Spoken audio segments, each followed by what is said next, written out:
Shalom saudara dalam Tuhan. Saudara, kali ini Elia Miron menjawab pertanyaan dengan jawaban yang sangat luar biasa sehingga penanya terdiam mendengarkan jawaban dari Elia Miron. Langsung kita lihat videonya, tentu banyak poin yang menjadi berkat dalam kehidupan kita. Mari kita belajar dan setelahnya kita berkomentar di kolom komentar, dan mari kita mendukung Apologet Kristi dengan like dan juga share supaya menjadi berkat bagi banyak orang.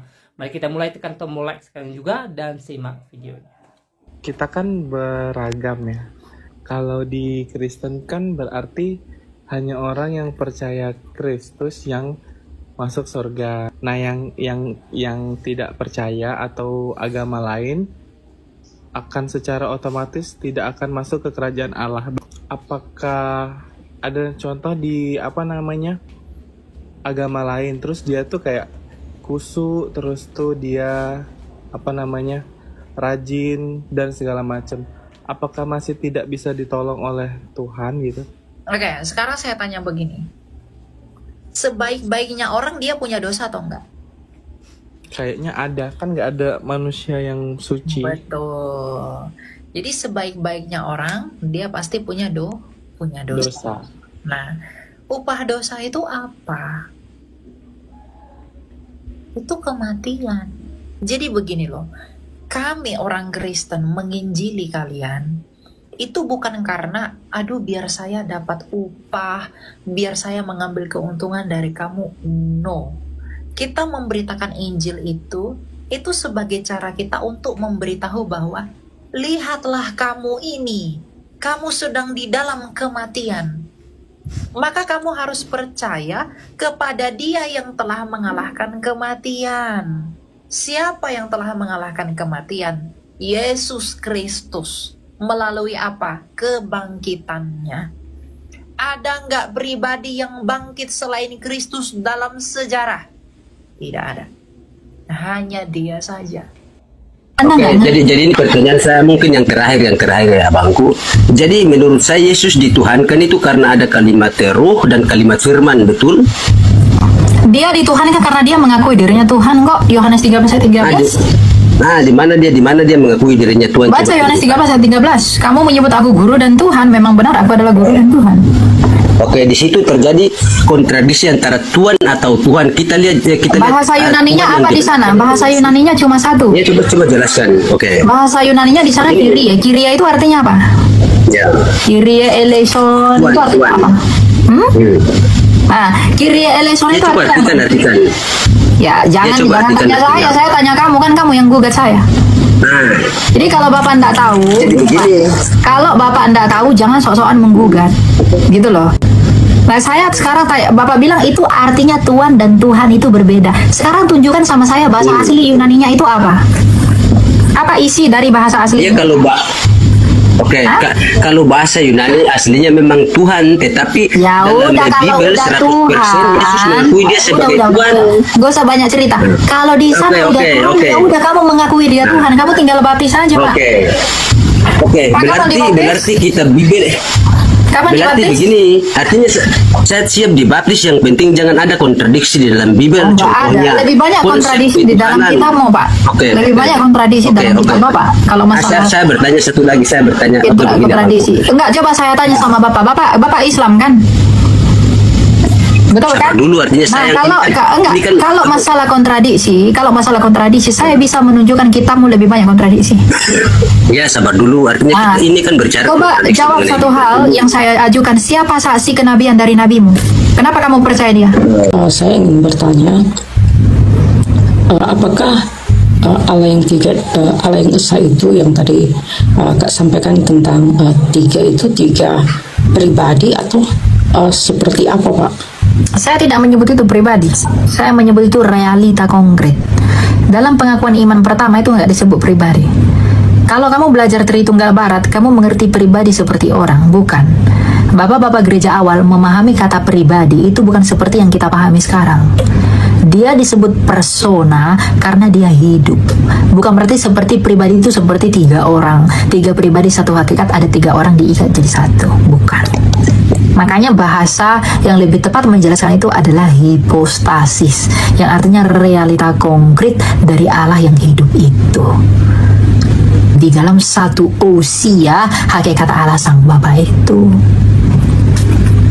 Oh, jadi kalau waktu kan Kak Elia tadi mengatakan bahwa Yesus itu adalah firman-Nya Allah ya. Betul. Ketika Yesus itu datang ke dalam dunia itu, kalau datang ke dalam dunia terus ada di waktu itu kali pembaptisan itu, berarti Allah tidak berfirman lagi karena firman-Nya sudah di dunia, atau seperti Justru itu ketika firman Allah jadi manusia, apakah dia kehilangan firman? Kan enggak. Kalau kamu ciptakan gelas itu dengan firmanmu, lalu dia jadi gelas, apakah kamu jadi bisu? Kan enggak. Ketika firman Allah menjadi manusia, bukan berarti Allah kehilangan firman. Kalau dia kehilangan firman, berarti dia nggak bisa ngomong lagi ketika peristiwa pembaptisan. Nah, itu cara pikir orang Barat. Ketika firman jadi manusia, berarti Allah kehilangan firman. Hah? Berarti ada firman yang lain dong. Bukan, itu secara ontologi satu di dalam Allah Sang Bapa itu. Ketika Allah berfirman, jadilah begini, lalu kamu bilang firman itu ada jutaan. Firman dalam esensinya di dalam Bapa itu satu. Dan satunya di sana bukan satu numerik, tapi satu ordinal. Jadi kalau kamu pahami, kamu hitung-hitung secara numerik, ya nggak mungkin. Tapi satu di dalam penyataan Allah itu. Ketika dia berteofani, kadang dia berteofani jadi api kepada Musa, semak duri yang tidak terbakar. Dia berteofani jadi manusia, jadi malah Adonai sama si Hagar. Lalu dia berteofani lagi sama si Yakub dalam bentuk malah Yahweh. Jadi ada berapa? Itu firman yang berteofani. Kau pikir itu Bapa? Itu Yesus, firman yang berteofani. Nah, lalu ada berapa firman? Ada banyak firman begitu? Bukan. Realitanya hanya satu, tapi penyataannya banyak. Nah, ketika menjadi manusia, firman itu menyatakan dirinya dalam keadaannya sebagai manusia. Nah, di perjanjian lama banyak. Bagaimana Yahweh lah, sebagai api, sebagai tiang awan lah, sebagai apalah, segala macam. Tapi di perjanjian baru, dia benar-benar menjadi manusia. Jadi kamu bedakan di firman itu dalam esensinya, dalam realitanya, dan firman itu dalam penyataannya. Kamu bedakan itu dulu. Jangan sampai mengatakan firman itu cuma gelar ngawur. Ya kan gitu, Barat tuh pikirnya gitu. Terus gelar itu seperti apa, Pak? Hah? Berarti gelar apa? Berarti firman itu ketika menjadi manusia terpisah dari Bapa dong? Oh enggak dong. Ketika saya menciptakan pulpen ini jadi pulpen, ini kan firman saya jadi pulpen nih. Berarti Yesus itu dicipta dong? Oh ya, kemanusiaannya dicipta memang. Kan dari Maria, dari surga nggak ada tubuh. Dicipta Bapa? Iya, dicipta oleh Allah. Tubuhnya itu ciptaan. Bapa atau? Ya Allah itu. Ya Sang Bapa bersama firman dan rohnya. Ya firman itu, Allah itu, Sang Bapa bersama firman dan rohnya. Kan Bapa itu menjadikan semuanya oleh firmannya. Yang mencipta Bunda Maria siapa? Allah Sang Bapa. Dihidupkan oleh siapa? Oleh rohnya. Dicipta oleh apa? Oleh firmannya. Dan ketika firman itu menjadi manusia, dia mengambil kudrat dalam kemanusiaannya dari Maria itu. Jadi apakah Yesus ciptaan? Kemanusiaannya memang ciptaan, tetapi hakikat ilahinya itu bukan ciptaan. Kalau kemanusiaannya bukan ciptaan, lalu dari mana? Dari surga. Di surga darah dan daging itu tidak ada. Nah, kalau kamu bilang tubuhnya itu dari surga, wah ngeri. Makanya kita percaya Tuhan Yesus itu punya dua natur. Dia punya natur ilahi, dia punya natur insani. Gitu. Tetapi tubuh Tuhan Yesus itu sudah dalam kemuliaan. Sejak dia bangkit, itu kemuliaan yang kekal sampai hari ini, dan tubuhnya itu tidak binasa, tapi tetap dalam kekekalan ketika dia naik ke surga. Gitu ya. Oke, terima kasih Kak untuk penjelasannya. Tuhan berkati. Ya, Tuhan berkati ya. Itu ya. Jadi Tuhan Yesus itu apakah dia ciptaan atau tidak, ya kemanusiaannya demikian. tetapi keilahiannya nggak mungkin ciptaan.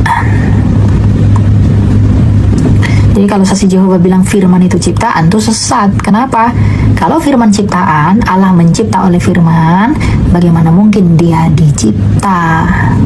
Kan gitu, ya kan?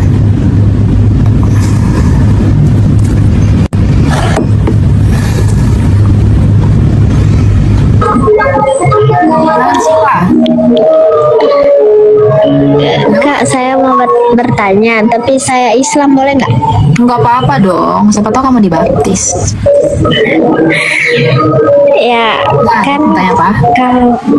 kalau emang Yesus itu Tuhan, kenapa dia datang belakangan, Kak? Kenapa setelah Nabi Adam, Nuh, Saleh gitu? Terus yang menciptakan Nabi Adam, Nuh, Saleh yang lainnya itu siapa, Kak? Oke, sini dulu ya. Kamu kayaknya lagi kondangan. Kalau Yesus itu Tuhan, mengapa dia datang belakangan?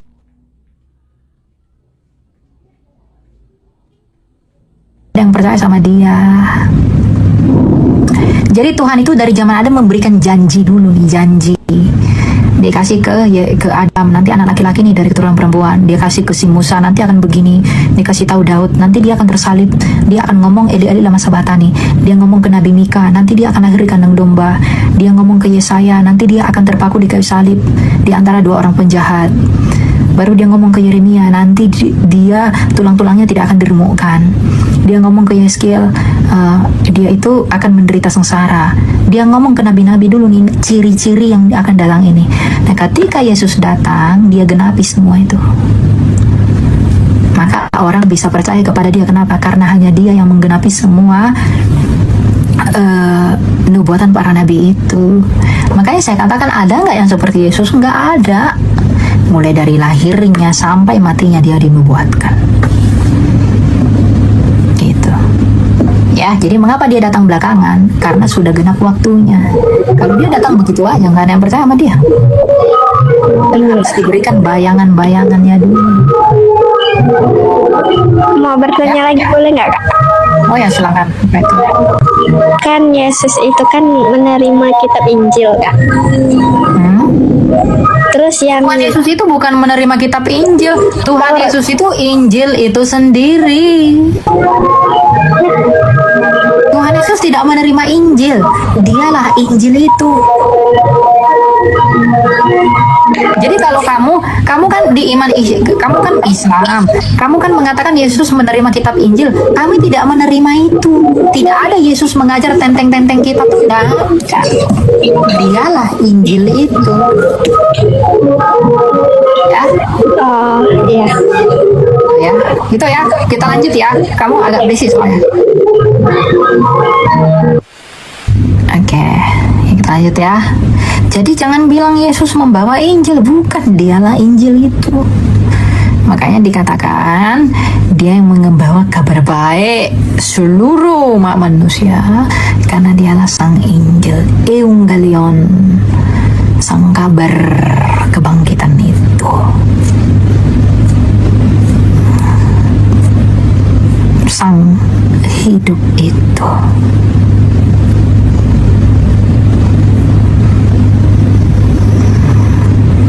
Banyak kali orang mau naik, 100 orang dari tadi nggak berkurang-kurang. Apalah.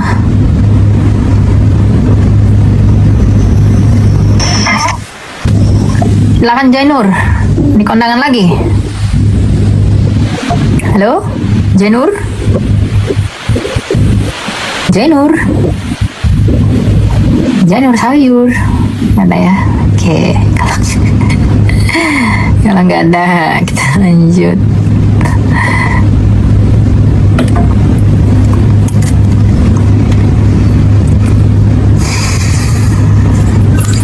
Silakan alun-alun, abang. Alun-alun. Ya, selamat malam, abangku. Ya, silakan Pak. Tanya apa Pak? Alun-alun mana ini Pak? Boleh tanya.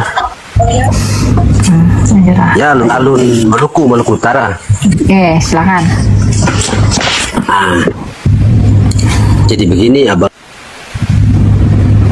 Jangan Kan di dalam Kristen itu kan di dalam Kenapa? Lanjut. Ya, di dalam ajaran Kristen itu kan sudah menjelaskan mengenai surga dan neraka. Ya. Kan?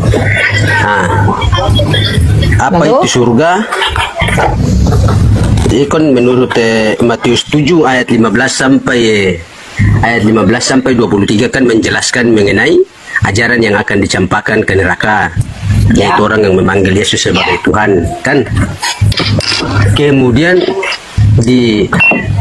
ada ayat yang mengatakan bahwa hidup yang kekal atau surga itu adalah orang yang percaya kepada Allah satu-satunya Tuhan yang benar dan percaya Yesus sebagai Tuhan bukan sebagai nabi. Itu penjelasannya bagaimana di Matius dulu. Ya. Terus ke ayat itu. Surga itu adalah Allah itu sendiri. Ya, kita akan mengalami surga. Dengar dulu ya. Kita akan mengalami surga kalau kita bersama-sama dengan Allah. Ya, surga itu tempat, tapi sekaligus juga keadaan. Keadaan di mana kita bersama-sama dengan Allah itu nanti bersatu dengan Dia tanpa perpisahan, seperti Eden yang mula-mula ketika Allah bergaul dengan manusia tidak ada permusuhan. Itulah surga. Tapi neraka itu adalah perpisahan dengan Allah yang membuat kita tersiksa ketika kita tidak bersama-sama dengan Allah. Itulah neraka itu. Nah, orang-orang yang menolak Yesus adalah orang-orang, dengar dulu Pak. Bapak sabar atau enggak? Silakan. Orang-orang yang menolak Yesus ini, maka mereka tidak berdamai dengan Allah. Maka ketika mereka tidak berdamai dengan Allah, mereka terpisah dari Allah untuk selama-lamanya. Nah, itulah neraka itu. Gitu, ya. Begini ya Bangku, itu kan menurut abang, tetapi menurut Matius bahwa ajaran nabi palsu itu bagaikan pohon yang tak berbuah yang akan ditebang dan dicampakkan ke dalam api, yaitu orang yang memanggil Yesus sebagai Tuhan.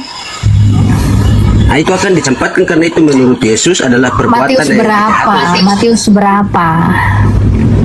Oke, Matius 7 ayat 15 sampai 23. Itu tentang orang-orang, gini Pak. Itu tentang orang-orang yang memanggil Yesus Tuhan tetapi tidak melakukan apa yang Yesus mau. Matius 7 kita baca ya. Jadi bukan yang menuhankan Yesus. Thomas menuhankan Yesus, tapi apakah Yesus bilang ketika Thomas berkata, "Ya Tuhanku dan Allahku," apakah Yesus bilang, "Kamu akan ke neraka loh"? Enggak. Jadi nggak gitu artinya Pak. Baca Alkitab tuh jangan seperti baca Quran, nggak boleh. Kita baca ya Matius 7 ya. Jadi jangan baca Alkitab kayak baca Quran, nggak boleh Pak. Nah kita baca ya. Nih mulai ayat 15 ya. Waspadalah terhadap nabi-nabi palsu yang datang kepadamu dengan menyamar sebagai domba. Ya. Oke, dari buahnya lah kamu akan mengenal mereka. Dapatkah orang memetik buah anggur dari semak duri atau buah ara dari rumput duri? Tidak baik menghasilkan buah yang tidak baik. Tidak mungkin pohon yang baik menghasilkan buah yang tidak baik, ataupun pohon yang tidak baik menghasilkan buah yang baik. Setiap pohon yang tidak menghasilkan buah yang baik akan ditebang dan dibuang ke dalam api. Jadi dari buahnya kamu mengenal mereka. Jadi ini tentang orang-orang yang mengaku Kristen. Dengar dulu. Orang-orang yang mengaku Kristen tapi tidak memiliki buah, ya. Baru di sini. Bukan setiap orang yang berseru kepadaku Tuhan, Tuhan akan masuk ke dalam kerajaan surga, melainkan orang yang melakukan kehendak Bapakku yang di surga. Jadi bukan orang yang cuma ngomong doang Yesus itu Tuhan, tapi nggak melakukan kehendak Bapa. Dan itu dijelaskan oleh Yesus gimana caranya. Ayat 22. Nanti di hari terakhir banyak orang yang akan bilang, Tuhan, Tuhan, bukankah kami bernubuat demi namamu dan mengusir setan demi namamu dan mengadakan banyak mujizat demi namamu? Pada waktu itulah aku akan berseru kepada mereka berkata, aku tidak pernah mengenal kamu. Enyalah dari hadapanku, hai kamu yang melanggar perintah Allah. Jadi bukan orang yang berseru Yesus Tuhan, Tuhan yang akan ke dalam surga, tapi orang yang melakukan kehendak Bapa. yaitu percaya Yesus dan melakukan perintah Yesus. Apa kehendak Bapakku? Apa kehendak Bapak itu? Dengar dulu. Dikatakan di sana bukan setiap orang, tapi yang melakukan kehendak Bapak kan, Pak, yang masuk surga di sana kan, betul nggak? 10 hukum Taurat itu kehendak Bapa. Ya, kehendak Bapa itu apa? Baca Yohanes 6 ayat 40. Sebab inilah kehendak Bapakku, yaitu supaya setiap orang yang melihat Anak dan yang percaya kepadanya beroleh hidup yang kekal, dan supaya aku membangkitkannya pada akhir zaman. Jadi kehendak Bapak itu apa? Ya, percaya Yesus. Jadi kehendak Bapa itu apakah percaya Yesus sebagai Tuhan atau sebagai utusan? Sebagai Tuhan, sebagai Tuhan. Oh, berarti ketika Thomas memanggil Yesus Tuhan dan Allah, apakah Tuhan Yesus marah? Ketika Thomas panggil Yesus itu Tuhan, apakah Yesus marah? Ya, berarti kontradiksi yang Anda katakan. Bukan, justru karena Bapak yang tidak bisa menafsir kitab suci. Ini peringatan tentang nabi palsu. Nabi palsu itu apa, Pak? Yang seakan-akan dia nabi benar tapi palsu. Ya, bukan. Nabi palsu itu yang mengakui, nabi palsu itu orang yang mengatakan Yesus Tuhan, tetapi dia tidak melakukan apa yang Yesus perintahkan, yaitu hukum-hukumnya.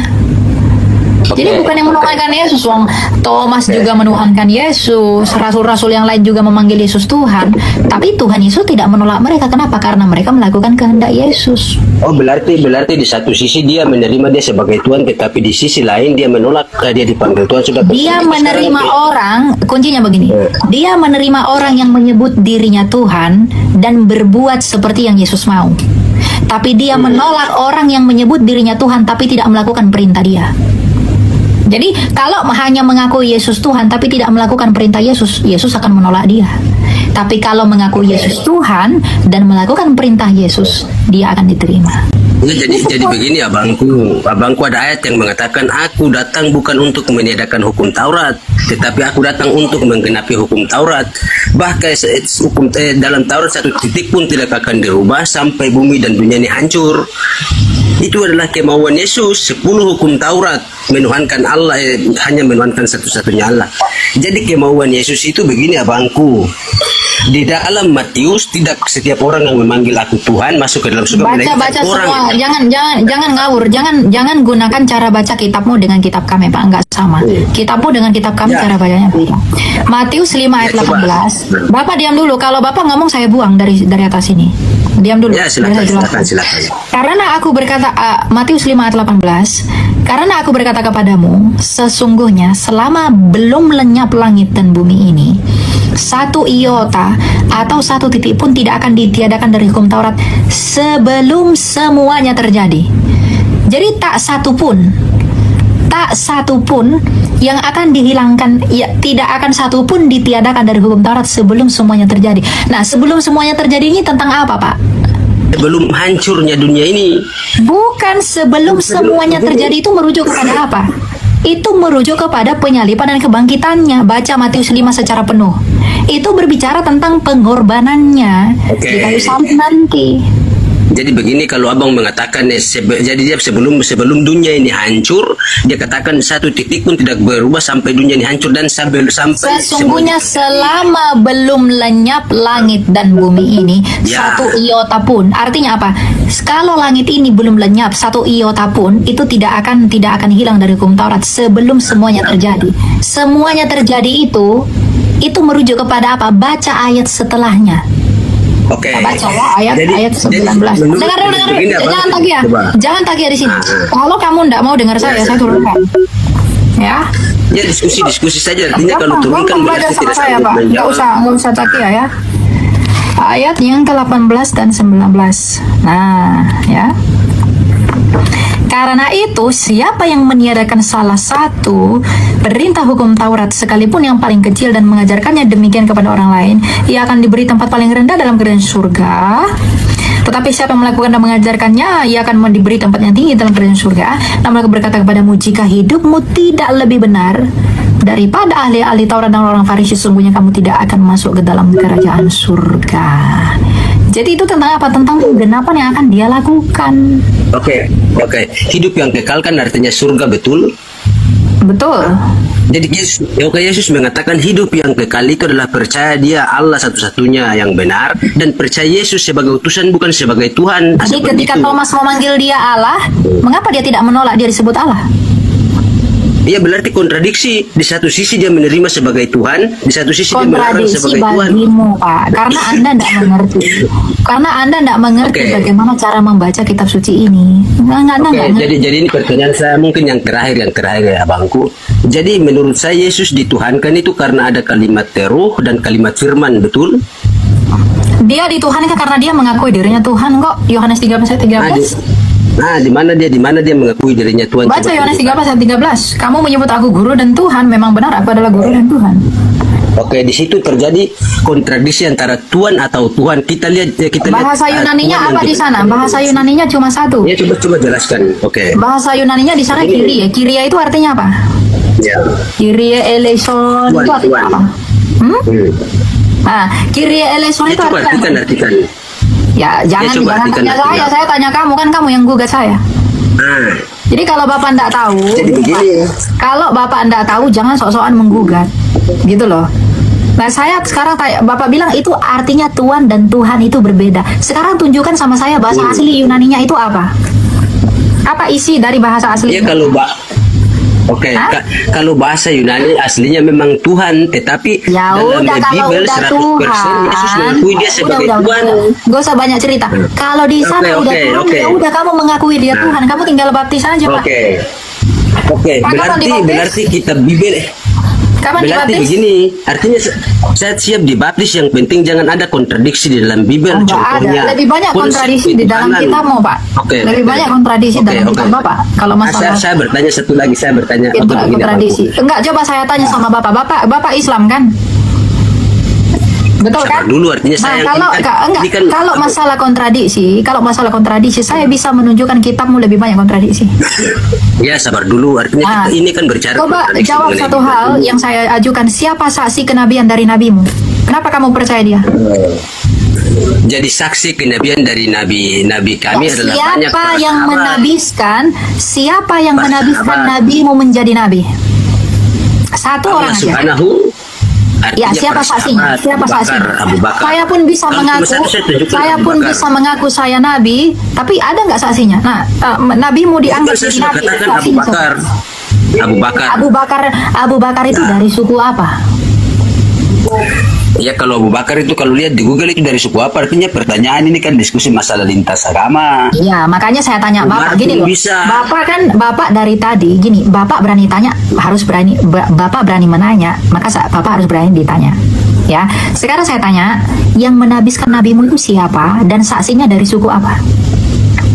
Oke. Jadi banyak saksi para sahabat itu, banyak ada Khalid. Ya, dari suku apa? Ya, itu dari sejarah kan banyak, di Google yang aja itu kan sudah. Ya, coba kasih tahu ke saya dari suku apa. Ya, artinya itu kan bukan kontradiksi. Dari banyak sejarawan ini yang mau saya tunjukkan. Justru ini yang mau saya tunjukkan. Makanya saya tanya Bapak, dia dari suku apa? Atau enggak deh, gini deh, nabimu dari suku apa? Nabiku itu dari Bani Hashim. Oke, terus nah tuh saksi-saksinya dari suku apa? Ya, saksi-saksi kan pada saat itu banyak suku, ada yang dari Roma, yaitu yang dari Roma siapa, Pak? Mau saya penasaran, yang dari Roma siapa? Arum, pokoknya para sahabat yang marganya Arumi. Arumi itu nama Arab atau nama Latin? Arumi itu nama Arab atau nama Latin? Buktinya apa? Buktinya dulu. Mana? Nah, begini, jadi ada kan surat Ar-Rum, yaitu surat Romawi, Ar-Rum. Ya, Ar-Rum. Oke, Ar-Rum itu nama Arab atau nama Roma atau nama Latin? Kan saya tanya itu sukunya apa, bukan nama surahnya kitabmu, bukan itu yang saya tanya. Bapak pun udah lari-lari. Makanya jawab dulu. Dari suku apa saksi nabimu itu? Bapak kamu percaya kepada dia? Siapa yang menjadi saksi dia nabi? Saya hanya Itu kan saya banyak hanya situs saya juga. hanya tuntut satu loh. Saya hanya tuntut satu. Makanya saya jawab Sebutkan Abu Bakar. siapa saksi nabimu menjadi nabi. Satu aja. Kan banyak. Ketika dia dicekik, Oke, saya gini, Pak. tunjukkan satu. Saya Begini. tunjukkan satu. Ketika dia Istri dicekik, Rasulullah siapa yang Muhammad menjadi bukti dia dicekik? Dia kan dikatakan Jibril. di gua, lalu dicekik. Lalu siapa yang menjadi bukti dia dicekik? Siapa saksi dia dicekik? Jadi disuruh. Oke, jadi gimana? Jadi menjadi saksi itu kan Jibril, malaikat Jibril, sebagaimana malaikat Gabriel datang kepada Maryam, itu kan tidak saksi, cuma terdapat Ya, di Maryam. tapi Gabriel ketika bertemu Maria, gini. Ketika Gabriel menemui Maria, dia tidak pernah dicekik. Kenapa Nabi mau dicekik? Enggak dipeluk. Artinya begini, Dipeluk. apalagi Kok itu dia kan cuma dicekik loh. Saya bisa perbedaan tunjukin pendapat. loh datanya loh. Dia dicekik loh. Ya walaupun Jangan bilang tapi dipeluk, walaupun keubah-ubah abang bisa semua. menunjukkan pendapat, tetapi itu ada pendapat lain yang membantah itu. Masalahnya gini Pak, Berarti Bapak kan itu suka kontraksi. nipu, Bapak itu suka bohong. Dan Kenapa? Saya bilang itu dia udah jelas-jelas dicekik, tapi Bapak bilang dipeluk. Apakah Bapak dibolehkan dipeluk. berbohong untuk membela imanmu? Boleh nggak ya, bohong? artinya di dalam Filipi, artinya ayat yang dibangun dengan dusta cuma Bibel. Paulus mengatakan di Filipi walaupun dengan makanya berita saya dusta tanya yang dibangun atau dengan kebenaran, dusta masalah itu Kristus itu dibenarkan. ayat Alkitab kami bisa dibuktikan kok Filipi. dengan sejarah. Masalahnya Filipi. punyamu bisa nggak dibuktikan dengan sejarah? Bisa nggak dibuktikan Ya, dengan makanya sejarah? ada. Nah, Ya, coba makanya dalam ayat tunjukkan itu kan satu, Paulus mengatakan tunjukkan bisa satu berbohong. di dalam gini Pak. Kalau masalah Oke. Paulus itu masuk diakui Petrus, dia diakui Barnabas. Nabimu nggak ada yang ngakui Pak, nggak ada yang ngakui. Siapa yang diakui Barnabas? Petrus mengakui Barnabas Paulus. dengan Lukas pergi meninggalkan Lukas Lukas karena dia mengakui menentang hukum Paulus. Taurat di surat Lukas. Lukas Nggak ada, mengakui nggak ada. Paulus, Barnabas mengakui Ya, Paulus, sabar, saya cari Petrus data. mengakui Paulus.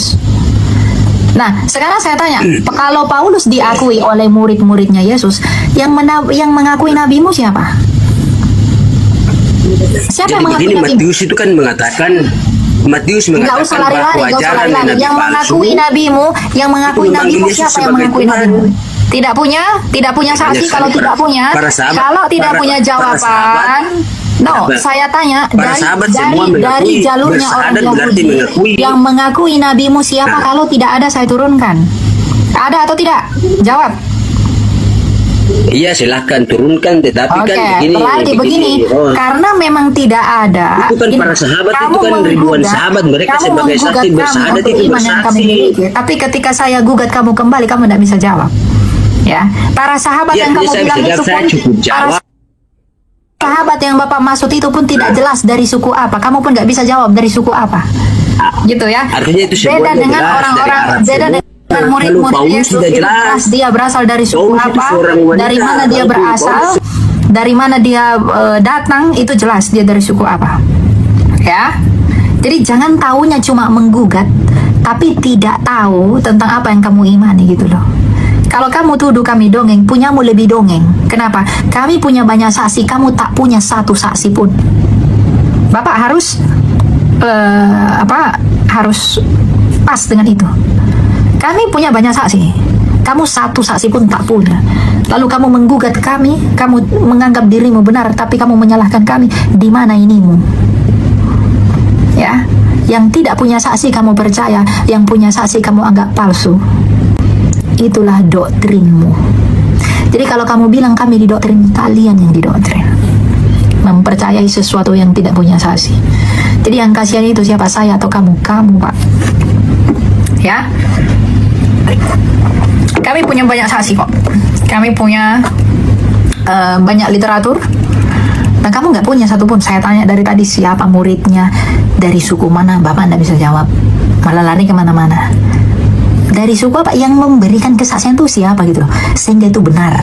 Alkitab mengatakan kalau tidak ada 1-2 orang saksi, kesaksian tidak dianggap sah. Lalu kamu mengatakan kami penyempurna, satu saksi aja nggak punya, bagaimana mungkin sah? Hukum dui ganda saksi tidak dipenuhi, gimana itu bisa sah? Gak mungkin kan? Gitu ya. Kalau Yesus bukan hanya 1-2 saksi, ribuan orang saksi. Paulus, Petrus mengakuinya, Barnabas mengakuinya, Lukas mengakuinya, bukan hanya 2, 3 saksi. Ya? Jadi kalau kamu ragukan Paulus, jangan-jangan Paulus nabimu dulu ragukan. Soalnya Paulus saja punya 3 saksi, punyamu 1 pun tidak punya. Itu ya. Jadi jangan suka-sukamu Pak menggugat iman orang, tapi imanmu sendiri nggak kau gugat. Bahaya itu. Yang bilang Alkitabmu karangan manusia, ya kamu periksa dulu punyamu yang pernah dibakar dan dimakan kambing itu. Oke. Jadi hati-hati ya. Jangan asal menuduh. Saya tadi mirroring itu biar dia juga belajar iman dia sendiri.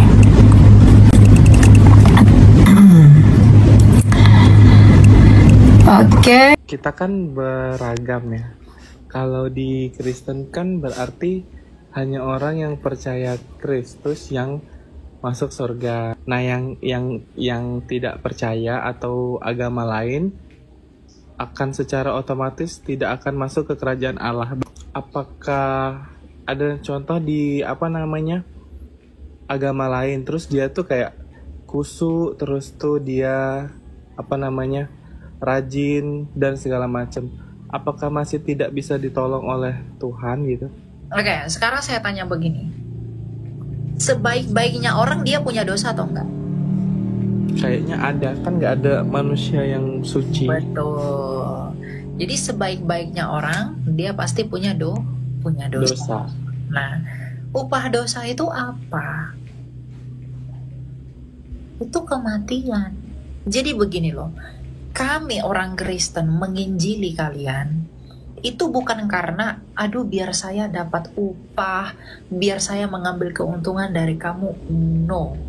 Kita memberitakan Injil itu sebagai cara kita untuk memberitahu bahwa lihatlah kamu ini, kamu sedang di dalam kematian.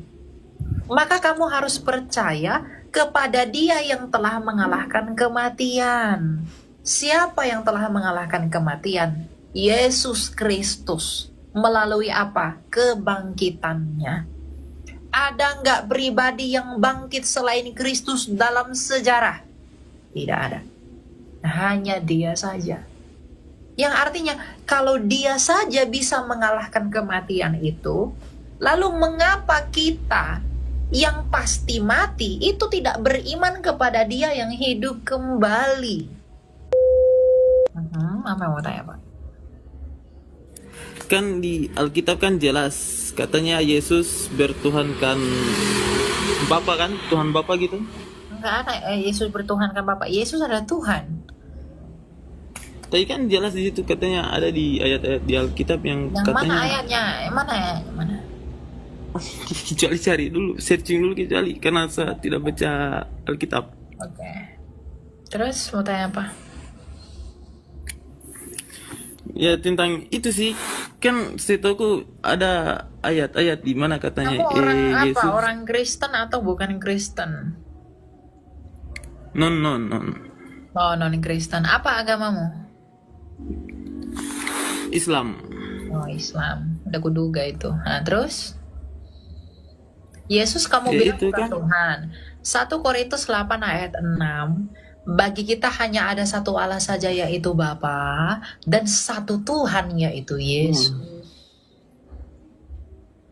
Jadi Satu. Yesus itu Tuhan. Yesus adalah Tuhan. Hakikatnya adalah Allah, gelarnya adalah Tuhan. Jadi kamu harus bedakan apa hakikat, apa gelar. Tuhan itu gelar, Allah itu hakikat, Allah itu bukan nama. Kamu kan di Islam, kan kamu Allah itu kan nama. Nah, di dalam iman Kristen dan Yahudi Allah itu bukan nama. Gitu, seperti saya, nama saya Elia, ya. Namanya Allah kami itu Hashem. Ya. Kemudian gelarnya saya itu pelajar. Gelarnya dia itu Tuhan yang artinya penguasa. Nah, hakikat saya manusia, hakikatnya dia itu Allah. Gitu loh. Jadi nama saya Elia, hakikat saya manusia, gelar saya pelajar, namanya dia Hashem, gelarnya Tuhan, hakikatnya Allah, gitu. Ya. Iya. Lanjut lagi Pak, yang pertanyaan yang lain saja. Ya, satu lagi. Kamu mau tanya apa? Tentang konsep Yesus yang mengalahkan kematian, itu maksudnya kekal atau bagaimana? Oh iya, dia mengalahkan kematian sehingga kekekalan kan. Dia bangkit pada hari ketiga, disaksikan banyak orang. Nah, ketika dia naik ke surga juga disaksikan banyak orang. Nah, ketika dia naik ke surga, mendapatkan kemuliaan yang tertinggi dari Allah, dari Sang Bapa, lalu itu kan kekekalan, karena itu dimensinya Allah. Ya, dia pasti mengalahkan maut dan kekekalan. Jadi apa perbedaannya dengan kekekalannya iblis? Kan iblis diturunkan dari surga, kemudian dia terus hidup sampai hari kiamat kan, sampai perang terakhir. Iblis itu nggak bisa mati Pak, karena iblis itu roh. Tapi iblis itu akan ditempatkan di neraka untuk selama-lamanya. Mereka nggak bisa mati, karena mereka itu makhluk immortal, makhluk roh. Roh itu nggak bisa mati Pak. Nah, mereka akan hidup kekal juga. Iblis itu juga akan hidup kekal, tetapi hidup kekalnya di neraka. Nah, yang percaya Yesus itu hidup kekal, tetapi di mana? Di sorga. Jadi semuanya manusia itu pasti hidup kekal, tapi hidup kekalnya di mana dulu? Di sorga atau di neraka? Karena roh itu nggak bisa mati. Gitu, ya? Oke.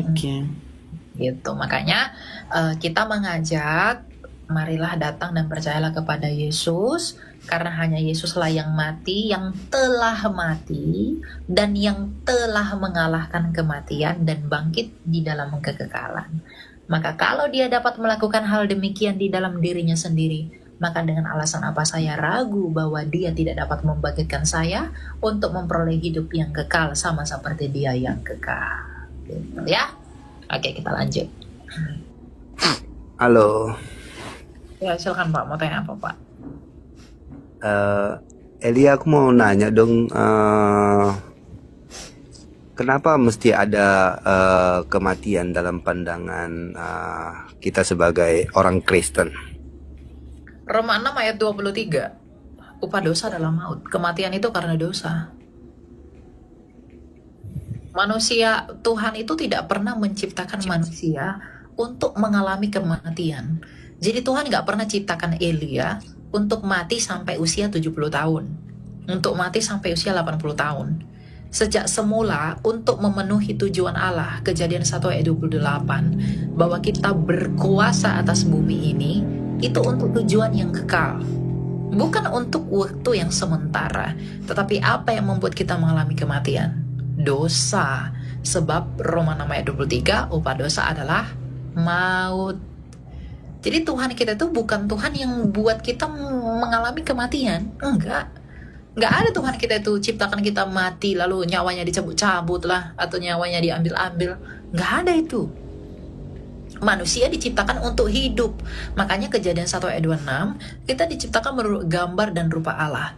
Kita itu diberi bibit ilahi sejak semula dicipta. Makanya kita bisa hidup. Allah itu hidup, kita pun hidup. Allah itu berpribadi, kita pun berpribadi.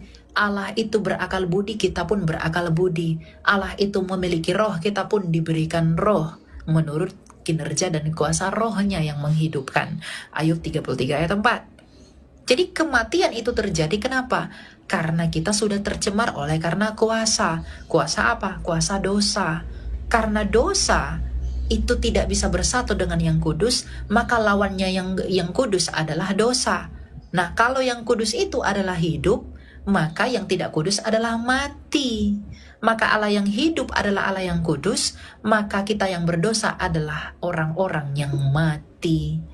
Jadi nggak ada Tuhan ciptakan manusia untuk alami kematian, tuh nggak pernah. Tuhan ciptakan kita untuk memiliki hidup. Makanya tujuan Tuhan Yesus datang ke dunia ini adalah untuk memulihkan kembali rancangan yang semula dari penyelewengan manusia di dalam dosa. Makanya Tuhan Yesus berkata, akulah kebangkitan dan hidup. Akulah hidup itu. Akulah terang dunia. Yang artinya di dalam Tuhan Yesus, kita yang sudah mati oleh karena dosa, kita bisa memperoleh hidup di dalam hidupnya Dia yang sempurna itu. Makanya di langit bumi baru nanti, kita akan kembali seperti keadaan Adam dan Hawa, di mana maut tidak ada lagi. Gitu. Jadi kematian itu ada, bukan Tuhan yang buat, tapi kita sendiri yang membuat kita mati oleh karena dosa-dosa kita. Dan dosa kita itu tidak dapat bersatu dengan Dia yang kudus itu, maka konsekuensi lawannya hidup itu adalah kematian. Makanya kita mati. Oke, jadi kalau misalnya ketika manusia itu mati, ini kita bicara soal Kristen ya, kita yang meninggal di dalam kekristenan. Ketika kita itu sudah meninggal, apakah yang meninggal ini langsung kayak misalnya dia yang berdosa langsung dijatuhkan ke neraka, atau gimana sih setelah kita meninggal? Kalau kita lihat kisah orang kaya dan Lazarus, ketika orang meninggal, ketika dia percaya kepada Tuhan Yesus, maka rohnya itu akan dituntun oleh malaikat ke Firdaus. Tapi kalau dia tidak percaya Yesus, maka dosa-dosanya akan membuat dia tersiksa di alam kematian, yaitu Tartarus. Ya, jadi ingat, yang membuat kita ke neraka itu adalah dosa-dosa kita sendiri. Makanya Rasul Paulus dalam Efesus 6 berkata, lawan kita adalah penguasa-penguasa di udara, roh-roh jahat di udara, pemerintah-pemerintah, yang artinya ketika orang tidak percaya Yesus, maka rohnya itu akan ditawan oleh iblis-iblis yang ada di udara ini dan dituntun kepada maut. Itulah alam maut. Ya. Nah, kalau dia percaya Yesus, maka akan ada malaikat yang menuntun rohnya itu menuju Firdaus, melewati udara-udara ini. Nah, iblis-iblis itu akan menuntut jiwa kita, tetapi malaikat ini akan menuntun kita sampai ke Firdaus, ke tempatnya Bapak Abraham. Begitu. Ya. Kalau untuk di dalam Alkitab dia tertulis di mana ya? Iya, di Injilnya Rasul Lukas tentang orang kaya dan Lazarus. Kamu cari aja. Orang kaya dan Lazarus, lalu Yohanes 8 ayat 24, Tuhan Yesus berkata, kalau kamu tidak percaya bahwa akulah Dia, kamu akan mati dalam dosamu. Lalu mengenai Tartarus, 1 Petrus 2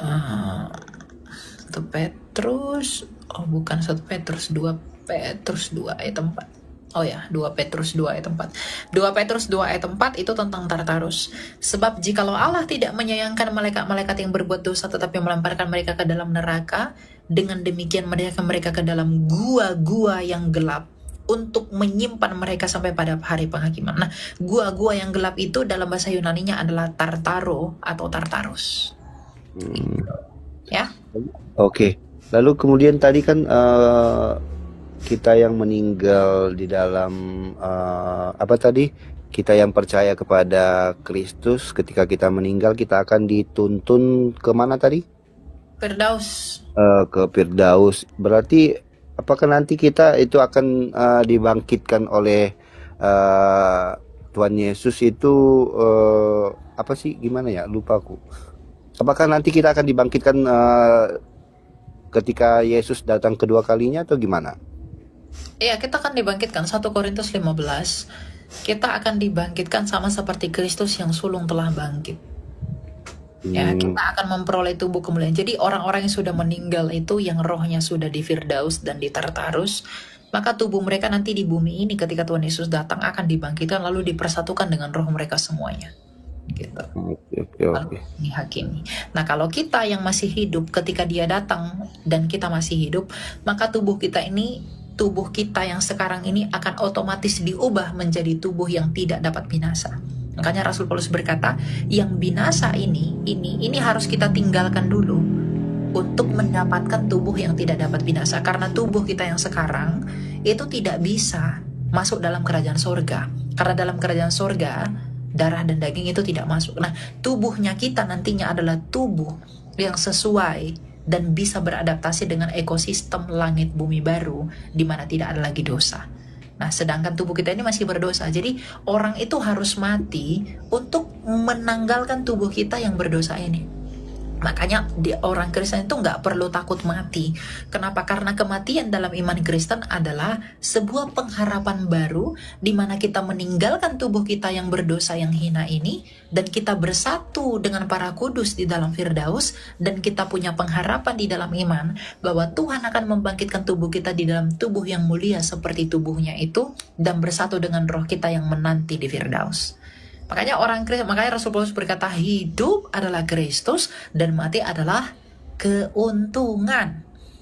Jadi orang Kristen tuh nggak perlu takut mati, karena kematian bagi kita bukan lagi sesuatu yang menakutkan, tapi kematian bagi kita adalah sukacita dengan terwujudnya harapan kita bahwa kita akan bersatu dengan para kudus di Firdaus dan memperoleh tubuh kebangkitan atas kemuliaan yang kita peroleh dari Kristus.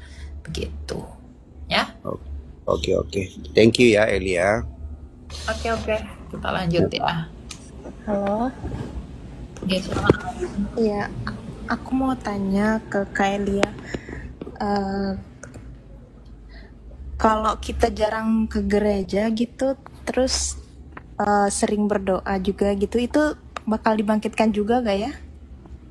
Jarang ke gereja karena apa, Bu? Malas. Aku tuh kerja gitu Kak, jadi gak punya waktu gitu buat hari Minggu gitu. Kerjanya di apa? Di luar negeri atau apa? Atau pekerjaan yang bagaimana?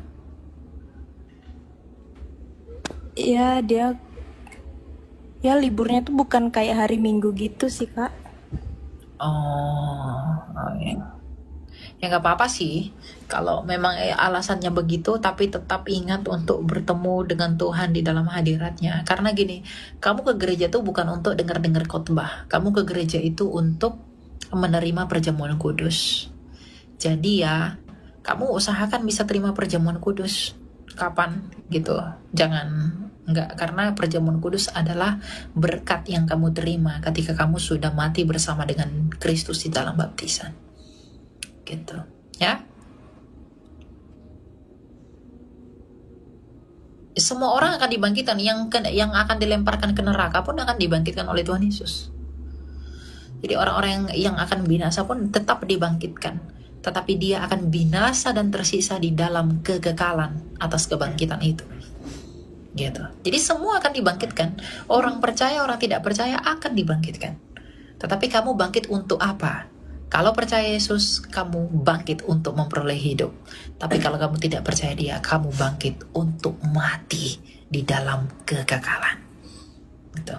Ya, jadi paham ya tujuannya ya. Oke. Makasih ya Kak Elia. Karena roh itu nggak bisa mati.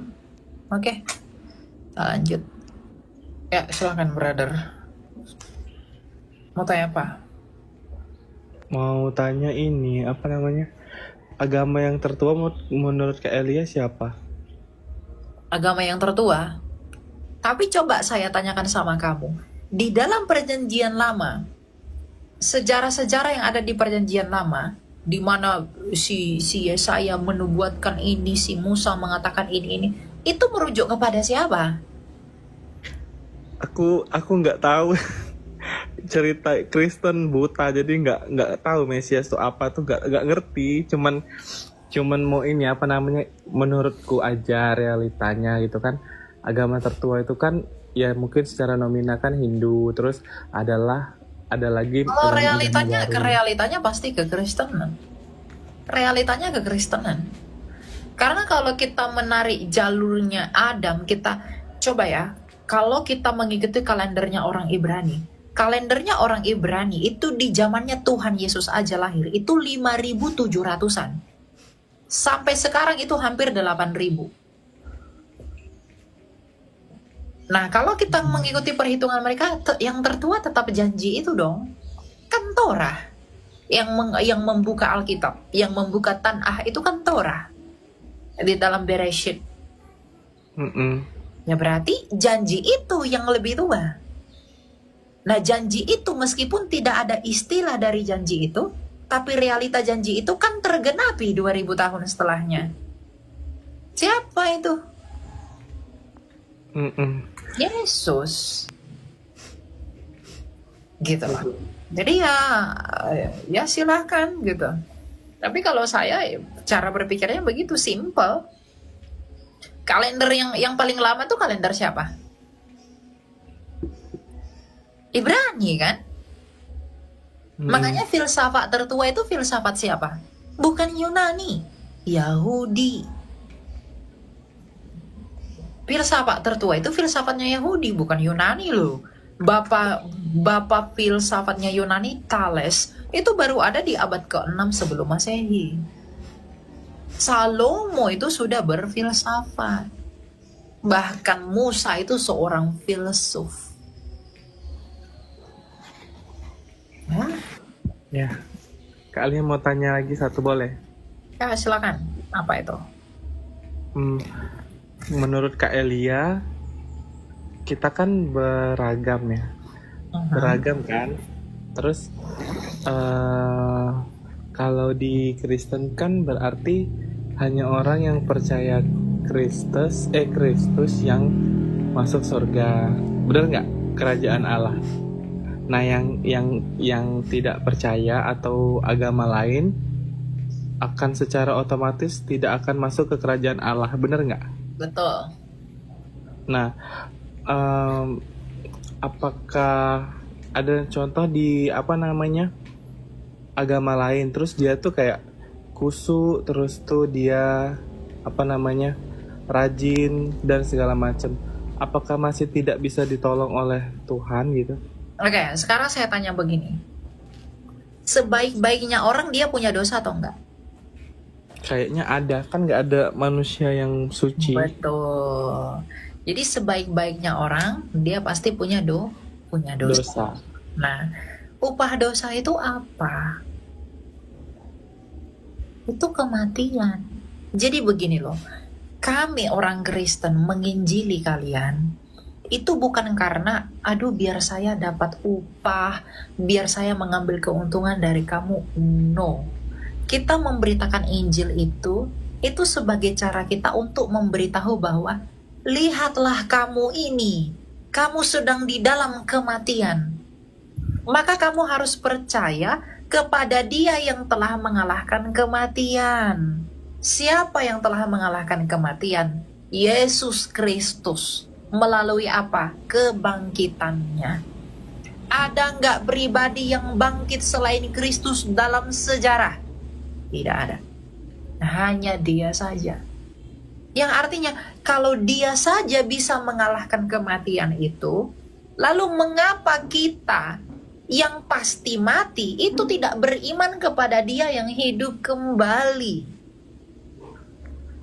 Gitu loh. Jadi kita itu percaya, makanya saya selalu bilang sama orang, tujuan kamu bertuhan itu apa?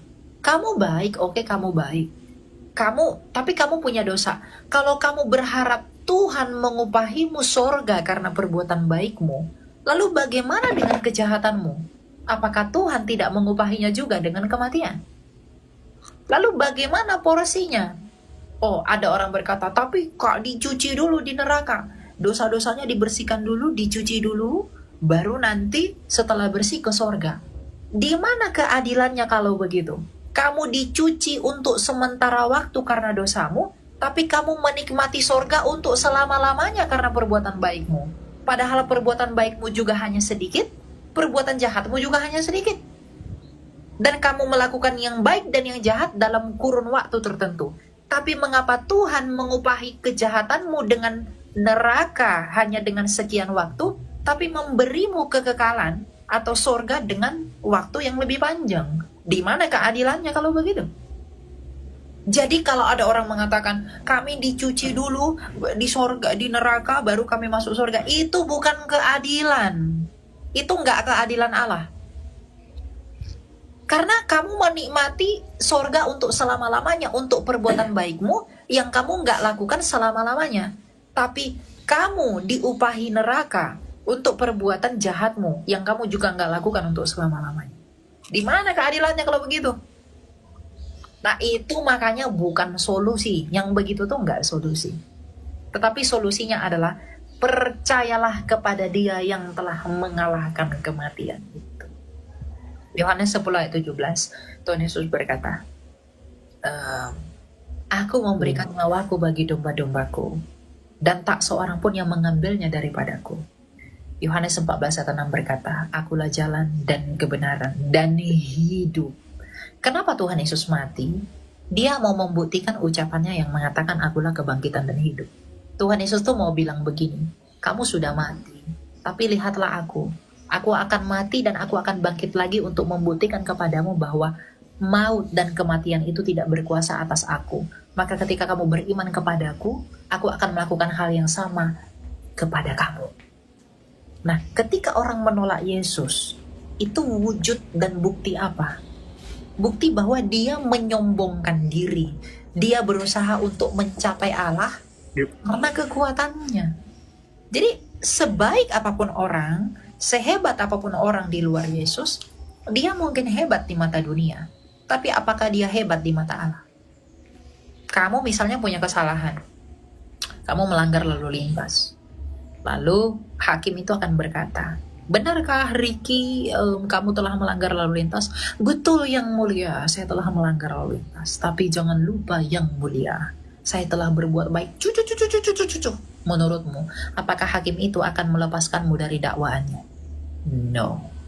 Gak peduli sebanyak apa perbuatan baikmu, kesalahanmu tetaplah dihukum. Allah pun begitu. Kalau dia hanya memaafkan begitu aja, berarti dia bukan adil. Gitu loh. Nah makanya dari semua yang telah ada di semesta ini, siapakah yang menjadi jawaban atas itu? Tanpa menafikan apapun, saya harus mengatakan it's only Jesus Christ. Karena kisahnya Kristus itu bukan dongeng, itu nyata. Dia bangkit, hidup kembali, naik ke surga 40 hari, itu ada sejarahnya. Dan sejarahnya itu bukan yang katanya, enggak. Kamu bisa cek sampai sekarang. Kamu ada uji sains, metodologi, apa segala macam, you can search that. Kamu bisa mencari itu lebih dalam. Itulah mengapa saya harus selalu mengatakan, tidak ada yang lebih besar daripada Kristus, tidak ada yang lebih berharga daripada Kristus, tidak ada yang lebih mahal daripada Dia. Gitu. Iya, tapi ini apa namanya? Kalau udah dijelasin tadi kan kami ini yang mungkin bukan tidak percaya, tapi kan dipengaruhi oleh faktor keturunan dari satu agama tertentu, terus kami tidak diajarkan lagi kan, jadi akan semakin banyak dong yang apa namanya tidak percaya akan Yesus karena kami dilahirkan terus kami tumbuh. Nggak bisa begitu. Kamu sudah mendengarkan Injil ini, kamu sudah mendengarnya dari saya. Dan jadi kalau kamu tetap menolak, kamu nggak punya alasan di hari penghakiman. Ketika kamu berdiri di hadapan hakim itu, kamu nggak akan bilang, Tuhan, aku belum pernah mendengarkan kabar keselamatan itu. Kamu nggak akan punya alasan untuk mengatakan itu. Karena kamu hari ini sudah mendengarnya dari Elia. Makanya untuk itulah Tuhan Yesus dalam Matius 28 ayat 18-19 dia berkata apa? Pergilah ke seluruh bangsa, jadikanlah semua bangsa muridku, baptislah mereka di dalam nama Bapa dan Anak dan Roh Kudus. Itu Tuhan Yesus perintahkan sesuai dengan kehendak Allah, bahwa kehendak Allah adalah mengkehendaki semua orang diselamatkan di dalam siapa? Di dalam Yesus. Kisah Rasul 4 ayat 12. Tidak ada keselamatan selain di dalam nama Yesus di bawah kolongan itu. Jadi makanya kita tuh menginjili, ada yang menginjil sampai ke desa-desa apa segala macam. Kamu pikir kita dapat apa? Kita dapat duit gitu? Emang kamu pikir rasul-rasul itu dapat duit? Mereka jadi kaya gitu dengan menginjili orang? No, tapi karena ada roh Allah di dalam roh kita, maka roh itu menuntun kita untuk membawa orang kepada apa yang dikehendaki roh. Apa yang dikehendaki roh? Tuhan Yesus berkata, jikalau roh itu datang, ia akan bersaksi tentang aku. Ia tidak akan memuliakan dirinya sendiri. Jadi Roh Kudus yang ada di dalam kami orang percaya, itu memampukan kami memberitakan Injil kepada kamu yang belum percaya. Karena roh yang di dalam kami, itu mengkehendaki agar kamu diselamatkan sama seperti kami juga beroleh keselamatan itu. Gitu loh. Jadi kami memang dipanggil untuk menginjili orang, brother. Kita nggak dapat apa yang kita dapat. Ya mungkin kita dapat keuntungan-keuntungan tertentu. Tapi setimpal nggak itu dengan kehinaan yang kita peroleh? Tapi justru Tuhan Yesus mengatakan bahwa kamu harus berbahagia oleh karenanya. Lagi pula begini, satu-satunya ajaran di dunia ini yang menentang human desires, itu hanya kekristenan. Ada nggak ajaran seperti Kristen yang diajarkan oleh Tuhan Yesus? Kasihilah musuhmu, ampunilah segala sesuatu. Jangan membalas kejahatan dengan kejahatan. Itu menentang keinginan daging kita. Itu menentang dosa-dosa kita loh. Kalau memang kekristenan itu tahayul, dia akan dibuat sedemikian rupa untuk memuaskan telinga manusia. Tapi apakah kekristenan memuaskan telinga manusia? Tidak. Dia malah menghajar, menegur habis-habisan, menelanjangi keberdosaan kita, agar kita sadar dan mengakui bahwa ketidaksempurnaanku harus menuntun aku agar disempurnakan dan dibenarkan oleh karena iman kepada Kristus. Makanya kami rajin menginjili orang. Kami banyak yang gak takut mati di dalam penginjilan. Kenapa? Karena itu panggilan kami. Roh itu yang memampukan kami untuk bersaksi mengenai siapa? Mengenai Kristus. Jadi kamu sudah mendengar Injil sekarang ini, jadi kamu tidak punya alasan untuk mengatakan aku belum mendengarnya. Ya, saya memanggil kamu untuk percaya. Masalah kamu percaya, saya nggak punya hak mengkristenkan kamu. Ya, tetapi karena kamu telah mendengar kabar ini, doa saya adalah kamu dipanggil untuk bersatu di dalam yang ilahi melalui Kristus. Tapi kalaupun kamu menolaknya, maka penolakanmu itulah yang akan menghakimi kamu. Tapi berat itu, Kak. Ya, Itu enggak, kan saya enggak meminta kamu yang lain-lain. Kamu bilang Iya. kamu berat karena agama Enggak, kamu bukan. Ini maksudnya gini. Kalau itu kan keluarga gimana responnya? Terus ini kok komennya nih Injil dibaptis itu apa baptis? Ya, baptis itu kamu dipersatukan dengan Kristus di dalam baptisan. Oh, gereja. Ya, dibaptis dalam air. Baptis dengan air. Kalau orang mau jadi Kristen itu, mau mengikuti Yesus, dia harus dibaptis. Dibaptis itu dia dibaptiskan di dalam air. Itu untuk keselamatan gitu loh. Kalau kamu bilang gimana orang tua apa segala macem dan lain-lain, ya kalau kamu lebih memikirkan keselamatan tubuhmu daripada keselamatan jiwamu, ya itu urusan kamu gitu loh. Karena saya lihat banyak orang juga, orang yang dulunya bukan Kristen sangat dibenci orang tuanya karena jadi Kristen, tapi pada akhirnya orang tuanya mengasihi dan menerima dia ketika dia sudah menjadi Kristen. Kenapa? Karena buah-buah hidupnya itu berbicara tentang siapa dia. Makanya orang jadi Kristen itu berbicara tentang pertobatan. Penolakan oleh dunia itu biasa. Yesus Kristus kami saja itu ditolak oleh dunia ini, padahal dia yang punya dunia ini. Kalau dia saja ditolak oleh ciptaannya sendiri yang dia buat, adakah alasan bagi kita untuk merengek kalau orang tua kita menolak kita? Ingat, orang tua kita menolak kita, keluarga kita menolak kita, karena itu adalah dunia.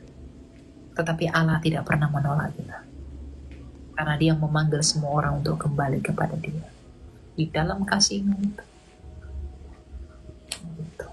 Jadi kamu sudah mengerti, kamu sudah paham Injil itu ya begini. Inti Injil itu saya udah kasih tahu ke kamu tadi, kebangkitan itu. Tapi iblis akan mengatakan, iblis itu akan berusaha membuat kamu untuk tidak percaya. Percayalah. Sekarang saya tanya sama kamu, yang diserang satanis itu agama apa sih? Hanya Kristen. Hanya Yesus yang diolok-olok penyembah setan. Ada nggak satanis sembah imanmu? Oh, nyalahkan imanmu? Enggak. Kenapa salib yang dibalik-balikkan? Kenapa simbol agama lain yang nggak dibalik-balikkan? Kenapa hanya Yesus yang diolok-olok? Kenapa hanya kekristenan yang dihina dan dianiaya oleh penyembah-penyembah setan itu? Karena dia tahu lawannya siapa. Yang lain itu dia tidak anggap lawan. Yang dia anggap lawannya hanyalah Kristus. Dia begitu benci sama Yesus karena mereka tidak bisa mengalahkan Yesus.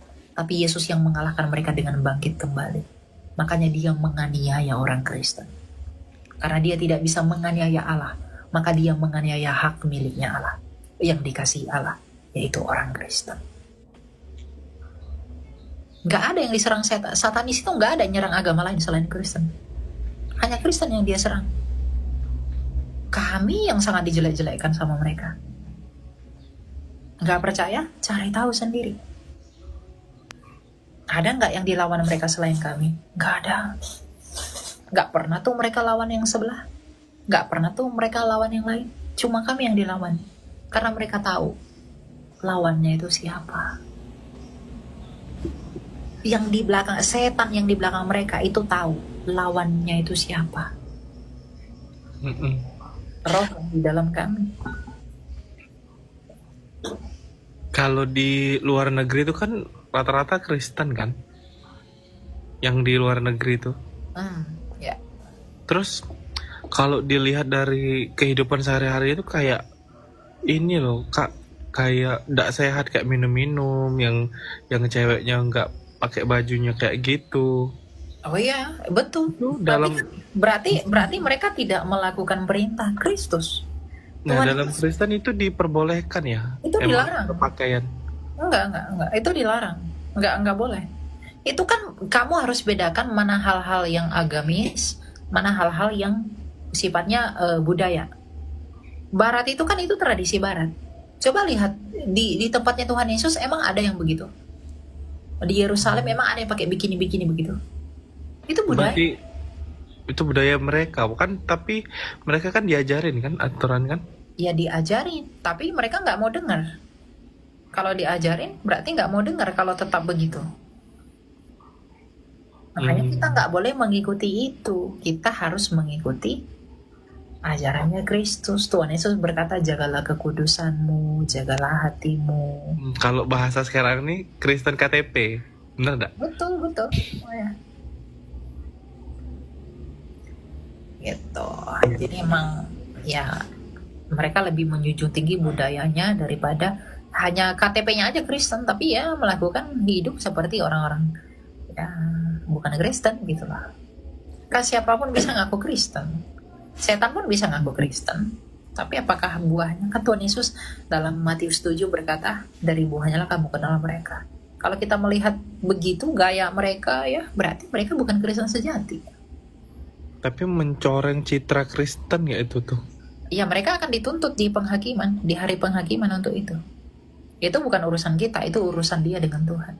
Tuhan yang akan menghakimi dia, bukan saya. Saya nggak berhak menghakimi, tapi Firman yang menghakimi mereka. Yoi, satu lagi Kak.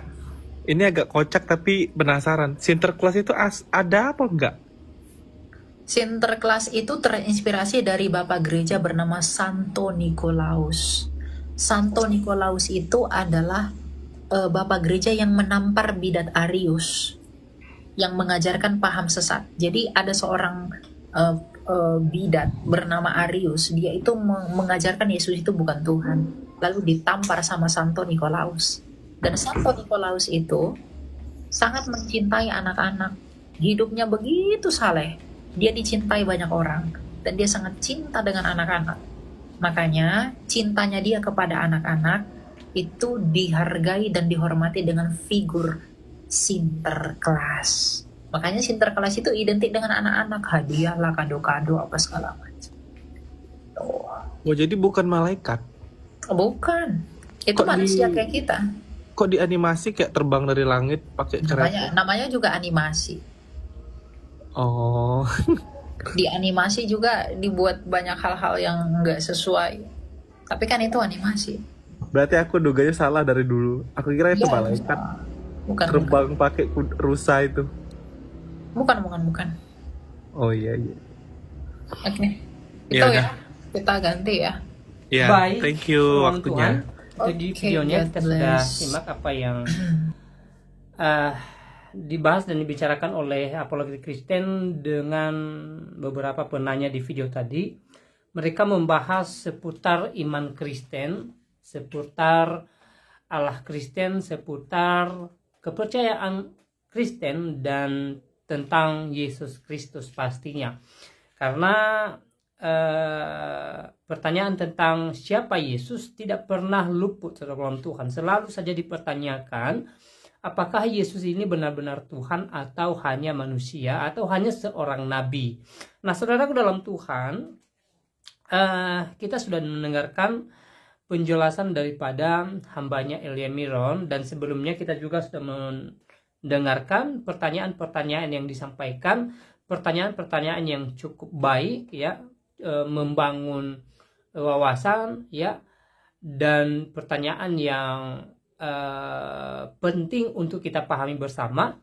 Dan puji nama Tuhan, hambanya Elia Miron menjawab pertanyaan-pertanyaan ini dengan baik ya, bahwa Yesus adalah Tuhan. Tuhan itu disebut dengan Elohim atau Yahweh itu ya bisa disebut sebagai Tuhan atau Tuhan. Nah, penjelasan semacam ini tentu memberikan kita pengertian baru, menambah pengetahuan kita, dan intinya kita pasti terberkati dengan jawaban hambanya Elia Miron ya. Khususnya kita yang Kristen, kita pasti merasa terberkati. Jikalau saudara merasa terberkati, silahkan like video ini. Saudara dalam Tuhan, berbicara tentang iman Kristen ya, dasarnya adalah Alkitab. Apa yang dicatat di dalam Alkitab itulah yang diimani oleh orang Kristen ya. Nah, Alkitab mencatat bahwa Yesus adalah Allah yang datang dari sorga. Dia adalah Sang Firman yang telah berinkarnasi menjadi manusia untuk menyelamatkan manusia itu sendiri. Ya, seperti yang dijelaskan oleh Elia Miron di video tadi, ya, melalui penebusannya di atas kayu salib, melalui kematiannya, kebangkitannya, dan kenaikannya ke dalam kerajaan sorga, maka memberikan kemerdekaan kepada orang percaya, memberikan kemenangan kepada orang percaya ya. Lalu pertanyaannya, kenapa Allah harus datang ke dunia ini ya, menyelamatkan manusia dari dosa, sementara Tuhan mampu menyelesaikan dosa itu tanpa harus datang ke dunia ini. Tuhan bisa memaafkan manusia ya, Tuhan bisa mendamaikan manusia dengan dirinya sendiri ya, dia berhak atas itu. Tetapi kenyataannya Firman harus menjadi manusia, Firman harus menjadi daging sama seperti manusia untuk menyelamatkan manusia itu sendiri, khususnya mereka yang percaya ya. Saudara dalam Tuhan, seperti yang sering saya sampaikan di video saya sebelumnya, bahwa tidak ada seorang pun manusia di bumi ini yang mampu membebaskan dirinya dari belenggu dosa ya. Ketaatan apapun yang kita lakukan tidak bisa membebaskan kita dari belenggu dosa. Dengan kata lain, kita tidak bisa menyelamatkan diri kita sendiri. Saya sering sampaikan di dalam Perjanjian Lama ya, kita melihat bagaimana bangsa Israel dikasih hukum Taurat oleh Tuhan melalui Musa untuk mereka taati. Jadi bagi mereka yang sungguh taat hukum Tuhan atau hukum Taurat ya, apa yang telah difirmankan Tuhan melalui hamba-hambanya, maka mereka pasti selamat.